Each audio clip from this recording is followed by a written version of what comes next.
Halo teman-teman, selamat datang kembali di channel saya Zeza Nafisa. Nabi itu tahu bahwa akhirat tidak bisa batasi Allah. Kamu tidak bisa nyemprit Allah. Allah, ini akhirat loh. Amal sudah tidak manfaat. Ingat itu. Tidak bisa seperti itu. Allah itu nggak bisa tunduk sama konstitusi yang bernama akhirat. Artinya Allah meskipun di akhirat tetap duwe hak yaf'alu ma yasa atau yaf'alu ma yurid. Nggak bisa kamu terus, wah ini akhirat, amal raiso dikirim nawang mati, amal raiso dikirim, yang pangeran kok mbak atur. Makanya ada kiai mengatakan, kodok kodar raiso dirubah, itu kamu. Makanya ada seorang kiai ditanya, kodok kodar raiso dirubah sekali dicatat selesai. Jadi kiai tadi, tapi nak Allah iso. Dalilnya apa? Yang huwahu ma yasa'u wa yusbit. Nak Allah ya iso, sing ra iso kan kita. Nah, Nabi itu tahu betul meskipun akhirat itu Allah masih bisa dinego, saking baiknya. Ya Muhammad irfa' ra'sak wasal tu tok wasatu safa. Semat sirahmu angkat. Kowe njuk apa tak turuti. Semenjak itu Nabi minta apa? Syafa. Karena dulu ulama itu sudut pandangnya itu ya seperti itu. Ada yang ulama suka ibadah itu sholat, ada yang milih tidur. Sampai Imam Ghazali bilang suatu saat ibadah terbaik di zaman akhir itu tidur kan. Sholat saja kalah sama tidur kan. Tapi itu loh ya, yang wajib tetap loh, terus kamu gak sholat wajib. Begini beliau mencontohkan itu. Ada orang sholat tahajud terus obsesinya itu ingin hajatnya terkabulkan. Sementara yang tidur obsesinya nikmati rahmatnya Allah, boleh tidur, bisa tidur. Kata Imam Ghazali, timbang kita tahajud terus nuntut pangeran aduk turu katanya. Mergo engko dia akibat terus setan memberi bisikan, lho nyatanya kamu tahajud ya gak terkabul. Berarti cerita bahwa Nabi ngendikan kalau doa tahajud mustajab enggak. Daripada ngono ki aduk turu ora tau ndonga. Timbang abri-abri Islam ya, timbang elek-elekin apa? Islam. Jadi ulama itu mulai dulu itu sudah berpikir. Banyak orang menjadikan tahajud salat malam itu media untuk hajatnya. Dan kalau enggak kesampaian ini mutung. Nyalahkan kiainya ijazah ramandi. Macam. Daripada ngono ora usah apa? Tahajud wis turu wae. Dan jenis kayak ini tuh banyak. Makanya ulama kayak saya itu saenake dhewe itu ya jarak. Saya sering didolani mukhibin terus bilang, "Gus, saya doakan gini-gini sama nyalon bupati atau saya gini." Saya bilang, "Gak waduh ora ndonga, nek ra mandi darane ulama dongane ra mandi." Nak mandi kamu jadi bupati tetap nganggep karena beli. Sopo sing ra roh bupati saiki gak beli? Ribet kan? Ketika mereka jadi ngunsurkan doa kamu apa karena kemarin beli? Yang beli maksudnya, nggak beli nggak usah tersinggung. Jadi ribet ngadepin. Nggak, artinya gini loh, doa itu jangan dipakai begitu loh. Kalau minta nasihat tak nasihati, jadi bupati yang baik, gubernur yang. Kalau minta doa itu resikonya. Akhirnya kiai-kiai kalau diminta doa ya doa, sebenarnya diisinya itu nggak doa kemenangan. Itu nggak selamat gitu. Karena ribet. Makanya Islam itu doa itu setelah iman. Aturan iman benar baru doa. Aturan iman benar termasuk Allah itu yaf'alu ma yasha, boleh melakukan yang dikehendaki. Allah enggak boleh terdikte oleh doa kita, enggak boleh. Ya saya ulang lagi ya, mazhab Hasan Asyadzili ini khas kita. Jadi la ilaha illallah itu didahulukan sebelum istighfar. Tapi kebalikannya mazhab Imam Sanusi itu dibalik. La ilaha illallah itu kalimat yang sakral. Karena yang sakral dibutuhkan muqaddimah, yaitu yang melafadzkan harus yang sudah bersih, yang sudah steril baru melafadzkan la ilaha illallah. Maka dalam mazhab Sanusiyah istighfar dulu baru la ilaha illallah. Nah, cara mazhab Abdul Hasan Asyadzili kebalikan, istighfar itu sah setelah sahnya tauhid. Kamu ikut mana dulu? Asyadzili apa Sanusiyah? Alhamdulillah sama-sama tidak paham, ya sudah. Akhirnya sudah, ya nggak kemana-mana kan. Gitu. Jadi apa ya? Terus ini saya teruskan, ini biar khas pesantren atau khas NU lah, kalau bahasa Pak Rektor khas NU. Ini Ben sampean tahu beberapa perbedaan itu lazim. Halaman 24, ya halaman 24 sama 25. Tak baca, ini masih orisinil. An Sufyan bin Uyainah, ini juga gurunya Imam Syafi'i. Kata Sufyan bin Uyainah, beliau cerita, kana Isa wa Yahya alaihi masalam ya'tiyanil qaryah fayas'alu Isa an syirari ahliha wa yas'alu Yahya an khiyari ahliha.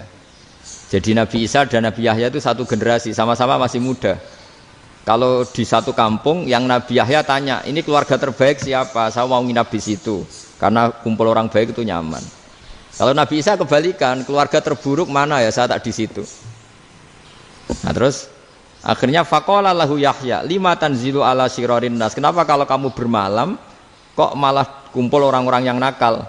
Innama ana tabibun udawil mardo. Saya ini nabi ibarat dokter. Di mana-mana dokter yang ngumpuli yang sakit, ngobati yang sakit. Makanya di NU itu ya banyak Kiai Jazab mengumpuli yang nakal-nakal. Nak tepak yang ngentas yang nakal, nak ora tepak ya katut. Ini adu nyali lah sudah gitu. Tapi itu ada ilmunya, yaitu niru Nabi siapa? Isa. Kalau kamu dokter penelitian itu cari daerah yang banyak pandemi apa yang bersih? Yang banyak pandemi, karena yang namanya penelitian ya di situ kan. Kalau kamu dakwah ngentas kemiskinan, ke daerah miskin apa daerah kaya? Nah sama, kalau ngentas kefasikan, ke daerah fasik apa daerah orang soleh? Fasik. Ya, tapi itu Nabi Isa.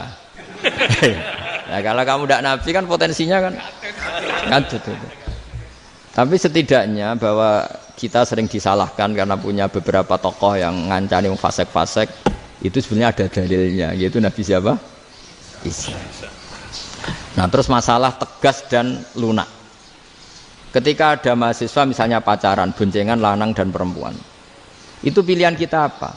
Kalau tegas, terus gak mau mendengar kita. Misalnya gini contoh gampang, tak beri contoh Pak D. Jangan orang tua, nanti secara fikih itu beda. Nah ini kan kita orang pesantren, biasa ngaji fikih detail. Kamu Pak D seorang perempuan, mahasiswi misalnya, sering pacaran. Setiap ke situ sama pacarnya kamu diam saja. Padahal kamu dosen keislaman. Mesti pamanaan kamu nyimpulkan, ternyata pacaran itu tidak apa-apa. Buktinya Pak D itu tidak negur, menengahi. Ini berarti as-sukut alal mungkar. Tapi kebalikannya, Pak D ini terkenal keras. Nak rono mesti rajaku ponaan. Akhirnya yura rono. Mesti ngerti nak mesti diamuk. Nah, dua orang ini sama-sama gagal kan? Yang lunak menjadikan ponaannya pacaran terus karena enggak negur sehingga dikira membolehkan. Sing keras juga enggak sempat bina wong rono era wani. Akhirnya dua orang ini sama-sama enggak ketemu, sama-sama enggak berkesempatan membina kan? Gagal membina kan? Karena yang keras ponaannya enggak pernah situ, berarti enggak bisa bina kan? Yang lunak membiarkan berarti juga enggak bina. Nah, Islam itu antara dua itu. Ya agak terlalu lunak, enggak terlalu keras. Karena kalau terlalu keras, misalnya ada kiai terlalu keras, lu masyarakat mau tanya itu gimana? Lari kan? Lu saya ini punya pengalaman pribadi. Saya ini kan kecelok orang alim. Itu kalau pernah ya saya itu berusaha ya pokoknya ya umumnya orang alim lah, tenang terus anteng, enggak gejlok-gejlokan. Itu enggak ada yang tanya. Saya mimpi ketemu beberapa ulama itu disalahkan. Terus umat saya kalau mau tanya itu ke siapa? Wong alim wis wibawa, meneng tambah banget wibawanya. Bala Quran sering gojlok rektor macam-macam. Terus wong wanita kok, saya biasa ke pasar pandangan dicegot orang. Gus, putri saya itu sering keluar darah tapi melebihi batas haid gini-gini. Kalau badhe sowan jenengan, gak usah sowan ning kene mbek ngadeg-ngadegan. Terus tanya, yang haid berapa hari, Gus? Ya supaya rudat ilal adat. Adat sebelum dia punya penyakit istihadah itu berapa? 6 hari ya sudah, kembali 6 hari lainnya mustahadah, tetap sholat, tetap normal. Tapi kalau saya wibawa, moro pasar go tasbih duwilu. Iku mesti wong salaman njaluk donga yakin. Tapi baru kayak rada uraan ketemu wong-wong, dol ning ndi? Mak ning ndi? Gus beneran Gus ketemu jenengan kula wingi badhe tuwa kok. Hanya tanya. Dadi uraanku iku amdan. Lha nek sampean asli, iki asli uraan. Karena ndak uraan lah tetap ndak wibawa kan. Jadi baru kayak uraan itu ya banyak. Saya itu kalau ngantor di Jogja itu banyak orang yang tanya. Ya biasa tuh tanya macam-macam. Karena saya uraan. Ke pasar ya orang, bahkan di bis sering ketemu orang. Wah beneran Gus kalau badhe sowan jenengan badhe tanya ini. Ya sudah di sini aja. Jadi semua itu diilmoni. Nabi itu punya sisi yang dua-duanya jalan. Memang beliau luar biasa, dipilih Allah yang luar biasa. Nabi ketika wibawa itu banyak sahabat yang bahkan mengenali wajahnya aja tidak bisa. Ka'anna ala ru'usihim at-tayr. Bayangannya seakan-akan di kepalanya itu ada burung yang takut terbang. Saking antengnya. Tapi Nabi sekali mengeluarkan job, sekali santai, itu sahabat tanya itu sampai yang nggak pantas ditanyakan. Nabi saya tadi kumpul istri saya, tapi tidak inzal, itu wajib mandi ndak? Aro'aita law anna ahadana ya'ti imro'atahu walam yunzil. Itu ya ditanyakan. Nabi pun kumpul itu betul saged inzal sepundi. Guys betul lagi. Terus ya ada yang tanya macam-macam. Ya saking ada sahabat dipanggil Nabi tambah lari, dipanggil lagi tambah lari. Panjenengan nyeluk, oh pas kula kumpul bojo kula. Lah kula kuwatir jenengan orang suci, saya belum mandi, makanya saya lari. Nabi ngendikan innamal mukmin thahir, ya nak masalah ketemu kiai ra apa-apa ijek junub. Sementing kok nak salat kados sik. Tapi Nabi sekali pakai madzahirul jalal, tapi pakai wibawanya, itu orang enggak berani ngomong. Tapi sekali Nabi rileks, itu orang bisa tanya apa saja, termasuk halal yang enggak pantas. Loh, ada sahabat itu tanya lucu, tanya Maimunah. Maimunah itu ya cantik tapi sudah agak tua lah. Maimunah, ya umal mukminin, hukumnya ngambung bojo pas Ramadan piye? Wah gak roh aku, gak tahu diambung kan Nabi pas Ramadan. Tanya Saudah, wah malah orang-orang diambung. Kalau Saudah itu kan wis tuwa itu. Lucunya istrinya jawab, tanya Aisyah yang mungkin Nabi, iya yang mungkin tanya Aisyah. Itu yang usul ya istrinya Nabi Maimunah. Selalu Aisyah, tanya be Aisyah. Ya Amirul ya umal mukminin gini-gini. Wah Aisyah yang cantik masih perawan kan. Qabbalani Rasulullah bahwa oh Nabi biasa ngambung-ngambung pas Ramadan dan beliau tetap puasa. Akhirnya fakih ngarang kan wa takbil fi Ramadan wa tublah la tubtilu shauma ngambung ora. Iku ya udah biasa di sini. Ya nasib bojone ayu. Ndak ini artinya seasik itu gitu. Jadi garwane Nabi sing ngrasa rodok tuwa. Wah, aku ora tahu. Kok Aisyah. Serilek itu dulu itu. Maksudnya orang-orang Islam pertentangan itu. Maksudnya ini ya balik semua ini bedanya orang pesantren sama orang kampus. Kalau orang kampus mau cerita agama itu rahmatan lil alamin, tapi nyontokno rileke ora iso. Agama itu rilek, tapi nyontokno rileke ora iso. Mergo ya rapati ngaji. Contohnya ora iso, tapi mau gawe kaidah Islam itu rahmatan. Jadi Nabi itu lah, Allah juga gitu. Allah itu kalau sudah memperlihatkan madzahirul jalal, itu mbok malaikat Jibril rawani. Ketika Allah dengan madzahirul jalal. Tapi kalau Allah dengan madzahirul jamal, madzahirul apa? Jamal. Iku ya gojok-gojok kan ambek makhluke gojok. Ya buli-bulian cara sakniki. Ya sampean delok ning hadis syafaat itu, akhiru man dakhalal jannah atau akhiru man kharaja minan nar, itu di beberapa judul. Ada seorang rojul yang ahli neraka ya, dintas mbek pangeran terus didudono swarga. Gusti, swarga sengiler tok ora wong wayu roh wis ngiler tok. Ngerjaluk Gusti mosok roh tok ora oleh mlebu. Jarimu asal mlebu metu kon neraka ora jaluk-jaluk meneh. Sumpah lho ya, gak jaluk apa-apa meneh. Mboten Gusti. Sekali saya keluar dari neraka ndak akan minta apa-apa lagi. Wis. Wallahi, la as'alu ghairaha. Maksudnya ghaira khuslah, ghaira tilkal khuslah. Ya niku pokoke selain keluar dari neraka saya ndak akan minta lagi. Didono swarga wong do kelon seru wibet kan. Sing bojone elek kan dendam dadi ning swarga iku. Swarga wis macam-macam. Gusti mosok roh tok ora oleh mlebu. Jarine janji ra njaluk meneh. Akhire ya wis didelokno neraka. Jadi pangeran jawabe gampang, didelokno neraka. Roh neraka begitu menyakitkan, begitu ngeri. Sudah Gusti saya ndak minta surga, sementing enggak masuk neraka. Rabbana srif anna adzab jahannam. Setelah lama itu diadepno swarga njuk mlebu swarga, terus diadepno nang neraka. Akhirnya ya sudah.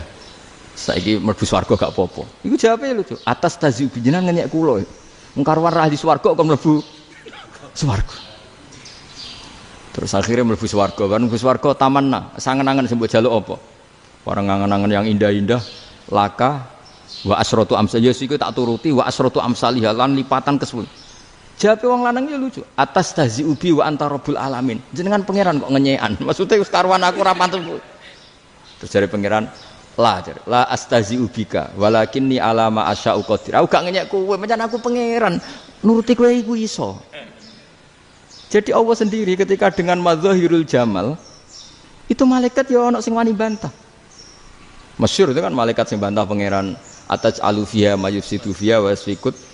Karena Allah dengan madzahirul jamal. Sing paling masyhur Nabi Musa. Nabi Musa itu ketika Nabi Mi'raj. Nabi Mi'raj itu beliau kira-kira di langit keempat lah yang masyhur atau kelima. Ngelangkai. Nabi Musa nangis, "Ya Rabbi, ini apa-apaan? Orang sing ja'a ba'di kemudian melangkai makom saya ini apa-apaan?" Jadi Nabi Muhammad kan apapun hebatnya kan junior. Kok melangkai makom saya ini apa-apaan? Enggak fair. Sampai Nabi Muhammad itu tanya gini sama Jibril. Reaksi Allah gimana ketika melihat Musa seperti itu? Jawab malaikat Jibril lucu. Ya rohidatahu, Allah sapal gayane Musa. Biar. Jadi lucu. Ya dibiarin aja sama Allah. Tapi wong jenenge Nabi Musa itu kekasihnya Allah. Tetap berkah bagi kita. Betul. Ketika setelah Mi'raj diwajibkan sholat 50. Gentenan Nabi Musa kelihatan nabinya. Sebenarnya Nabi Musa itu sebetulnya loh, enggak menguntungkan kita sebetulnya. Tapi yang menguntungkan, sebenarnya enggak niat menguntungkan kita, tapi menguntungkan. Nabi Ibrahim kan di langit ke-6, keren lah. Konti jong ketemu Allah ngeten-ngeten kan salat 50. Karena Nabi Ibrahim terkenal Nabi baik ada bantah. Bareng Nabi Musa. Kenapa diceluk pangeran? Kula kan salat ping 50. Inna ummataka la tutiku dzalik. Wah, gak kuat umat. Serai-rai gak umatmu ora ngarah kuat 50 rakaat. Tapi sebenarnya Nabi Musa itu niatnya bukan membela kita. Fa inna ummati la umatku sing gagah-gagah ra iso meneh umat. Berarti sebetulnya ya itu masih pakai gengsinya sebetulnya. Wes ngono-ngono lah sementing kita untung. Sebetulnya dia itu enggak terima wong umat saya aja yang lebih kuat. Enggak kuat apalagi umatmu. Lah terus sebutin irji ila rabbika fas'alhu takhfif. Itu berarti Allah dengan madzahirul jamal. Sudahlah, datang ke Allah minta keringanan. Allah itu baik. Minta, ambek Allah diringana mau 5 tok, jadi cek 45. Balik ke Nabi Musa, piro 45, cek ra kuat umat. Wong umatku ra kuat, dadi sebenarnya dia bilang umatku ra kuat. Lho cara Nabi Muhammad model wong Malang, yo beda umatku mbek umatmu. Ribet kan? Beda. Lho Nabi Muhammad kan enggak seperti itu kan? Enggak punya akhlak Malang kan, akhlak. Maksudnya akhlaknya mujur itu loh, akhlak yang baik gitu loh. Ya akhlak yang mujur, bukan yang Malang gitu. Jadi Nabi ya manut. Tinggal 40 kan, dikurangi lagi 35 sampai 9 kali kan, masyhur itu. Ya kan kalau dikurangi 55 kan berarti turun naik kan 9 kali. Itu setelah 5 itu Nabi Musa cek usul masih ragu. Itu cara Nabi munggah nentek. Ini entek ya. Terus iya doa tuntas betul. Bisa bebas. Terus munggah ado-ado lha opo? Ngapain itu? Akhirnya Nabi Muhammad sudah sampun ya kalimah Allah, saya ini malu sama Allah Musa. Sudah 9 kali dan diturutin terus. Jadi Allah kalau dengan madzahirul jamal itu Nabi Musa biasa nego sama Allah. Tapi ketika Allah dengan madzahirul jalal, itu Nabi Musa enggak berani. Yaitu di hadisus syafa'ah. Hadisus syafa'ah ketika manusia datang ke Nabi Adam, ya tuna Adam. Ya Adam anta abul basar ngene isfa'li lana inda rabbik. Kamu saya minta mensafaati kita. Nabi Musa, Nabi Adam ya inna rabbi qad ghadibal yawma ghadaban lam yaghdab qablahu mislah wa la yaghdab ba'dahu mislah. Ini Allah sedang murka besar dan tidak akan murka seperti ini lagi. Sudah saya tidak berani, nafsi. Nabi Ibrahim enggak, termasuk Nabi Musa ketika itu ya enggak berani. Karena Allah dengan madzahirul jalal. Itu Nabi Musa enggak berani.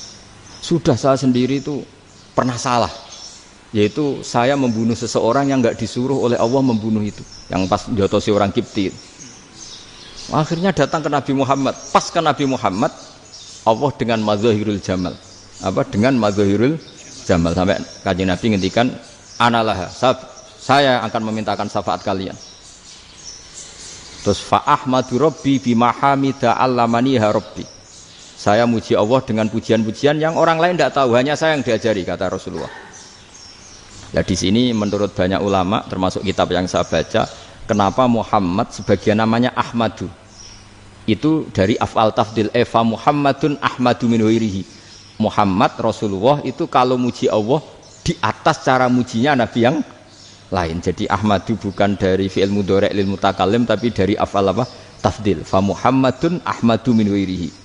bahwa Kanjeng Nabi Muhammad SAW itu cara mujinya Allah di atas pujian para nabi. Makanya di sini Sayyid Ali Zainal Abidin kalau muji hamdal hamidin wa fauqa hamdil hamidin. Jadi pujian saya ini di atas rata-rata cara mereka apa? Memuji. Yaitu sirinya apa? Nabi itu tahu bahwa akhirat itu tidak bisa batasi Allah.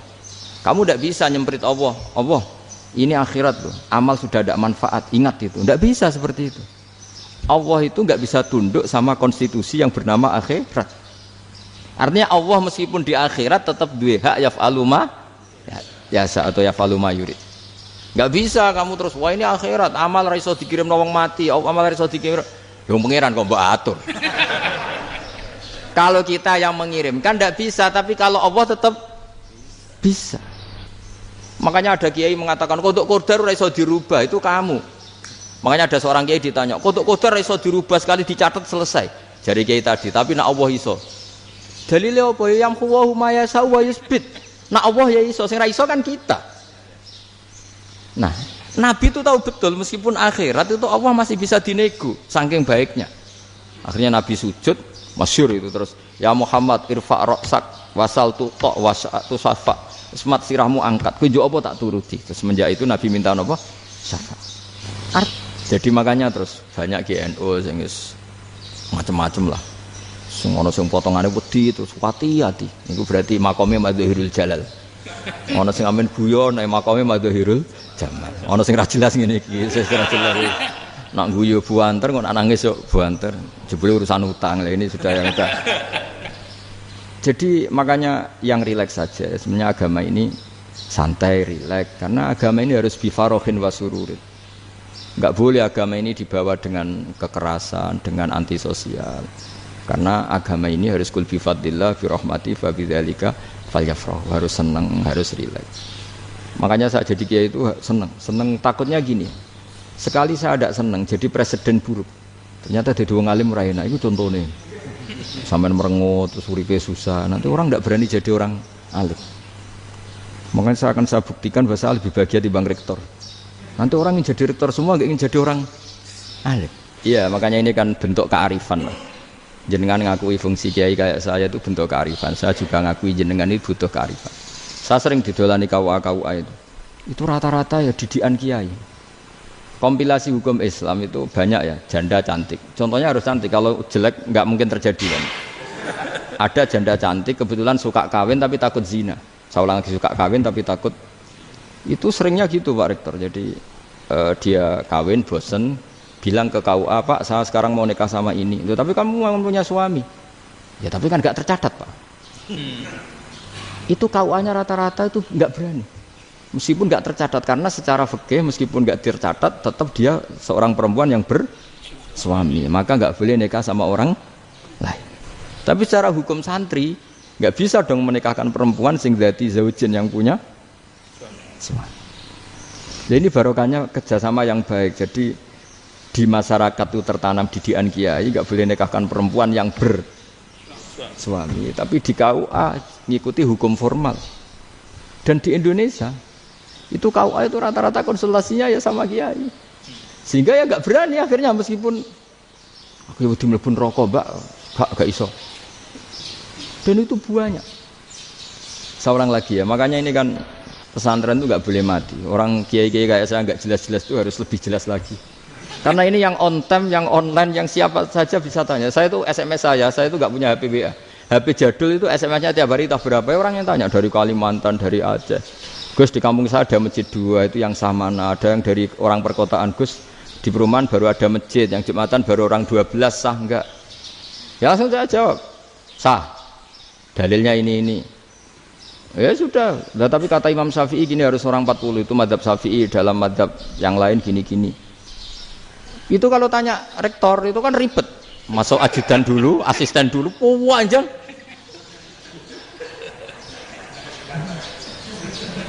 Wah itu kan ribet kan? Manggil dosen dekan VAI dipanggil, dekan VAI nggak mau langsung jawab, cari dosen yang nekuni itu. Usul fikih saya nekuni itu baru seminar, nunggu dulu mbak ini orangnya baru. Panjang ya? Bisa tutup Islam kalau kesuwen. Coba kalau tanya kiai kan enggak ketemu di jalan. Dulu Mbah Zubair kata Mbah Mun, saya termasuk santri yang diapresiasi Mbah Mun. Dhisik Mbah Zubair yang ngono, anak nong takok pesuan gak oleh. Gak takok ning kene. Jangan biasa ditanya orang ngadeg-adegan. Ya alhamdulillah ilmunya cukup, kalau gak cukup ya kok sik. Jadi sebetulnya orang sopan itu ya agak-agak ada yang ditutupi sebetulnya. Mboten prayogi teng dalan nginjang mawon matur. Ya sebetulnya ya sebenarnya memang ilmunya agak cukup gitu. Tapi itu sebenarnya secara fikih itu haram, menunda itu haram. Ya haram tuh, coba bayangkan ya, kalau tanyanya sekarang, Gus saya ini sudah keluar darah 1 bulan penuh, padahal normalnya hanya 6 hari. Saya nanti sholat enggak? Kalau nginjang mawon dugi kula, berarti kan hari ini belum ada keputusan. Sholat apa enggak kan?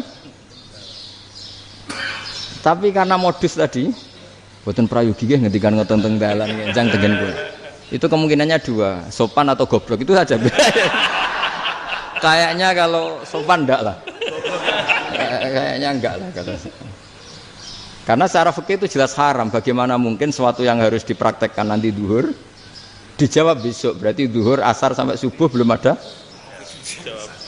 jawaban, berarti enggak ada sholat kan? Makanya dibutuhkan orang-orang alim yang kultural seperti ini, dan NU menghormati kultural. Tapi Mbah Mun juga sangat menghormati Islam formal, karena tadi produk-produk formal itu bisa dilembagakan oleh negara, dan itu kita ikut untung. Makanya Mbah Mun itu kalau punya tamu KUA, punya tamu polisi sampai pejabat itu. Kenapa saya contohkan KUA? Supaya jangan kira seperti pendapat orang-orang hasud, wah mesti aja disolani presiden senang, menteri senang. Enggak juga. Sebenarnya semua kiai itu mulai KUA sampai polisi, polsek, polres itu senang semua. Karena sama-sama diajak mengawal bangsa ini, diajak mengayomi semua masyarakat. Tapi kadang-kadang masyarakat ngeritiknya, jenenge kiai disolani menteri ya senang presiden. Padahal yang sowan kiai itu ya mulai KUA, Kapolsek, kepala desa, RT, Mudin. Itu Mudin kalau tanya ya lucu-lucu. Gus kalau nate nyembelih pitik kemanian, pitike go gede man. Akhirnya wis ngerti nak kemanian langsung tak sebelah meneh. Terusane ku sah ta ora. Ribet. Ya tak jawab, lah pitike masih ku jek urip to ora. Terus urip Gus, wis sah cara madzhab Malik kerja urip. Karena itu ada perdebatan antara madzhab Malik dan madzhab Syafi'i. Nah, cara Imam Syafi'i itu agak ketat. Hewan yang punya kehidupan sudah muttaribah, misalnya ayam jago, contohnya harus jago, karena kalau ayam kecil diikhlaskan haram. Jadi yang cilik wae kan gitu. Fikih itu ya, fikihnya orang Indonesia itu pecundang. Kalau ayam kecil enggak ditanyakan, mate ra wis. Kalau jago ditabrak truk kejet-kejet. Andai kan enggak disembelih pun mesti mati. Itu cara madzhab Syafi'i itu haram. Karena penyembelihan ini tidak menjadi penyebab kematian, tapi memang karena kecelakaan tadi. Tapi cara madzhab Imam Malik enggak. Andai kan enggak disembelih, matinya kan 2 menit lagi atau 1 menit lagi. Andai kan enggak disembelih. Berarti mati sekarang itu bawaan peso apa bawaan kecelakaan? Ya sudah halal gitu caranya. Nah akhirnya ya saya bilang ya sudahlah kita semuanya mati. Jadi cara debat, cara Imam Syafi'i enggak, cara berpikir itu sudah tidak kehidupan yang normal. Yang dimana-mana penyembelihan itu mematikan yang hidup normal. Jadi agak ketat. Sehingga dalam contoh kemanian, kalau dalam bahasa Jawa nyembelih agak sempurna terus pesonya jatuh atau apa itu, kalau pakai madzhab Syafi'i agak kesulitan. Jadi kalau madzhab Malik asal diselesaikan secara fauron, dan juga sebagian madzhab Syafi'i itu halal. Nah orang mesti tanya gitu, Gus, wedhusku tabrak truk, man Gus kejet-kejet. Nak pitik cilik ra ditakok. Makanya termasuk kritiknya Mbah Mun, tapi ini madzhabnya Mbah Mun ya. Kamu boleh ikut boleh ndak, karena ini urusan ndak penting. Dewe wong-wong lucu, nak ditakoki yuyu muni haram mergo amfibi. Yuyu ngerti sampean? Yuyu nggih. Tapi nak ditakoki kepiting muni halal. Mergo nak yuyu haram gak eman, nak kepiting eman. Padahal alasannya coba, kenapa yuyu haram? Karena amfibi kan, bisa di air. Pertanyaannya, kepiting seperti itu ndak? Nah, tapi kepiting kalau haram kan eman. Karena besar kan. Kalau yuyu silahkan haram kan gitu. Artinya apa? Fikih kita ini agak-agak pecundang gitu, agak-agak pertimbangan Iya, ini lucu kan? kualitatif. Coba alasannya yuyu haram karena apa? Amfibi kan? Hidup dua alam. Pertanyaannya kepiting seperti itu enggak? Iya. Iya, kenapa kalau orang tanya, yuyu haram apa halal? Rata-rata jawab haram. Tapi kalau kepiting mulai khilaf. Loh mestinya kan sama kan? Nah itu Karena unsur imannya. iya tadi. Saya juga sering melihat tonggo-tonggo itu. Ayam cuwilik sakmene ketabrak truk, enggak ada yang tanya. Tapi saya pernah jalan-jalan di Narukan sini, ono jago ketabrak, sing duwe langsung marani kula pas saya naik motor. Gus ini halal apa haram? Nak langsung kula sebelah halal apa haram? Wis kanggo kowe halal kanggo halal. Karena saya tahu tak jawab haram mesti kecewa itu. Aduh. Akhirnya kiai ini beratnya kan. Ya akhirnya ya saya setelah itu mate Imam Syafi'i ngapunten umat kula tuh ora siap madzhab jenengan tuh ndak siap. Untuk masalah ini tidak sama. Iya kan akhirnya pakai madzhabnya Imam Malik tadi. Ya tak Fatihah Imam Syafi'i ini mboten niat nglawan jenengan. Tapi ngobati tiang eman. Mergo pitike besar itu. Jadi ini kan ceritanya itu makanya yang rileks saja lah bahwa Islam ini yang rileks, yang menyenangkan karena ya agama ini harus menyenangkan. Raditu billahi robba. Raditu itu seneng banget, ridho itu puas. Enggak boleh beragama pertuntungan terus emosinan. Terima kasih sudah menonton. Mudah-mudahan bisa bermanfaat. Assalamualaikum warahmatullahi wabarakatuh.